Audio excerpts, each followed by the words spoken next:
Have you heard of these two things? Well, I made games out of them. See, the Sulfur cube, you can put blocks inside of, and you can hit. You see, on the other hand, the geysers are almost like an elevator and a trap combined. I used both of these features to make some pretty awesome games. I would wait till the end of the video so you could see all the games. Some of them use the geysers, some of them use the Sulfur cubes, and some of them use both. You can play these with your friends, family, or some of them you can even play by yourself. So, if you want to build them, maybe I'll upload a tutorial if you guys give enough support. This one, you have to try to get one of these Sulfur cubes to the other side.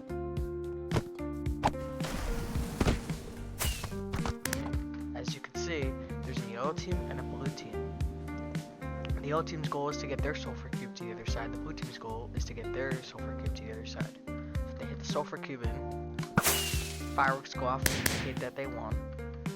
And also, to stop the other person, PvP is allowed with these swords and shields.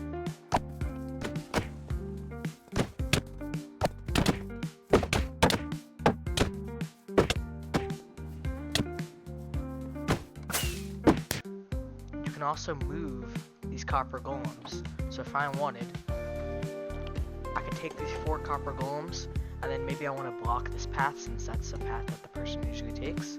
So I could block this path by placing the copper golems. So you can move them freely, and there's 2 lines of copper golems that you can change. Both sides apply, and both sides get to change their copper golems. You take this Sulfur cube, you take the leather armor, the sword, and then the shield. Shield you would put here. Let me go in survival. Jump here. Armor on. I'll put my Sulfur cube down here, and you're not allowed to pick it up with the bucket. And then you'd hit it with the sword, and then eventually you try to get it to the end. It didn't bounce that time. Alright, there. And then if there's people fighting, this is best with 4 players, but can be also played with 2 players.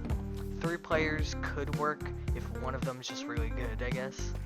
Now the second game is like a shooting and target practice game. So I'm gonna go in survival once again. You take these Depth Strider boots, which are optional, but they help. Shield, once again optional. So you put the shield on, diamond boots, chest plate. I mean, I just put some armor, just so you don't die easily to something in the game, which I'm about to show you. Some bread, so you can heal a little bit. So how this game works is there's one rule. You can't jump in the water. You have to stand here. So you have to try to you get the nauseous effect once you step in, and you'll notice that there's magma blocks and then the potent sulfur. Which the potent sulfur right now is not a geyser, but can be if you manage to shoot the other person's targets. There we go. You made a geyser, and then that geyser shoots up and then goes in the lava. If you get shot up into lava, then there's very little chance of surviving.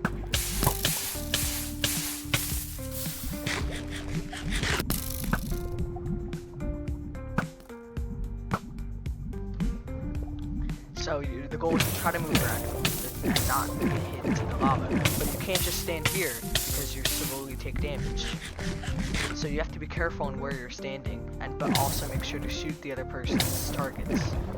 You can also shoot these middle platforms to make geysers that might block the other person's view. They don't affect the game too much, so they don't have to be added, but it's a nice addition. And then once the game's over, you could just leave here. Alright, the third game is going to be Pool. Now this one isn't really an original game, this is just Pool, but with Sulfur cubes. So, there's the striped Sulfur cubes and the non-striped. So the non-striped is going to be the stripped logs. The striped are going to be the planks. You could change this to just be red and blue, or just 2 colors in general, just so you can easily distinguish them from each other. But this is another way to do it that's a little bit more creative. This is the 8 ball right here, the black ball, so you don't want to get this in. And this is the white ball, which you have to hit the other balls with. You can use the wooden spear spear, the iron spear, or the netherite spear. Now these indicate like different powers, because obviously you can't change your strength with the weapon. So you can use the wooden spear if you want to just hit it a little bit far, iron spear if you want to hit it a decent amount far, and the netherite spear if you want to hit it really far. You have to, and if you don't know how to play pool, you could try to hit. You have to hit the white ball into all these balls, and then the first one that goes in, that you get in, of course, is your color. So you would either be stripes or blanks. But you don't want to get the 8-ball in until you get all of your either stripes or blanks in. And then first person to do that wins. And there's more to the game, but that's just all I'm going to explain for now. If you want to know how pool works, you can watch a different video. Alright, moving on to the fourth game. This is kind of like roulette in a casino, so it's a little bit like gambling, except it's a little bit different, since this is my way of doing it. So you would go down here. You could either just place down the sulfur cube in a bucket, or just already have it down here, and then you would hit it.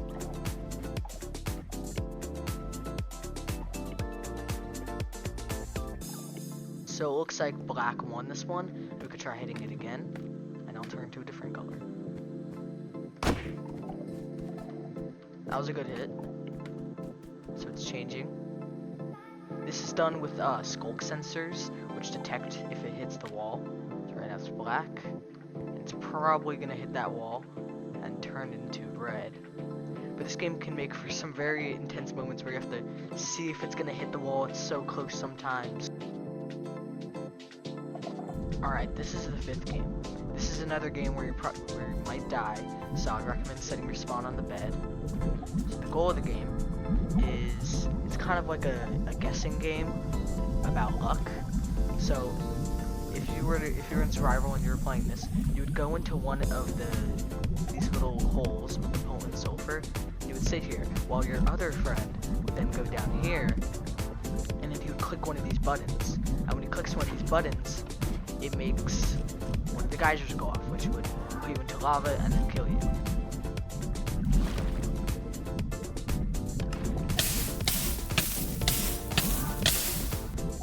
So, and then you do the same thing to your friend after you survive or either die. And then if you both survive, then you would click 2 buttons when the person goes in the hole. Then you would click 3, and after each round it's going to get harder and harder. And then eventually, it's going to get somebody. So this game's pretty simple. There's other ways you can do this without the geysers, but this is just a fun way of implementing the geysers into a luck-based game.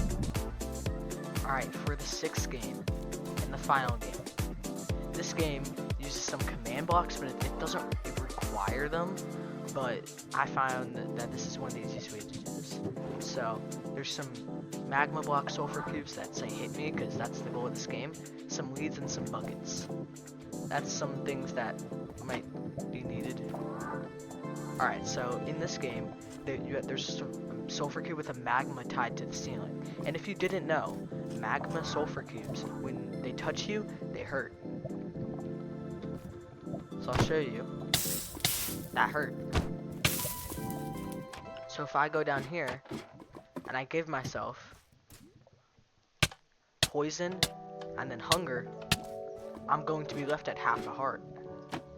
So if your friend is also at half a heart, then you have to try to hit your friend with the sulfur cube and not get hit yourself. So in this game, the walls should be bigger though. I should have made the walls bigger and maybe just not out of lava. I think I still might keep it lava, just make the walls bigger, because right now it's easy to just hit the walls and then die immediately. So the games are very short. But if I just make the walls bigger, then this could be a lot more interesting. Did you guys like that last game? It's okay if you didn't. Let me know your favorite game down in the comments, or if you liked all of them, you can let me know that too. If this video gets enough support, then I'll make tutorials for these games so you can make them in your own worlds. I put a lot of time and effort into these games, and I played with my friend Mimikyu Miles, shout out to him. If you want more content like this, like and subscribe, because I put a lot of effort into making these games and making them fun to play. Bye!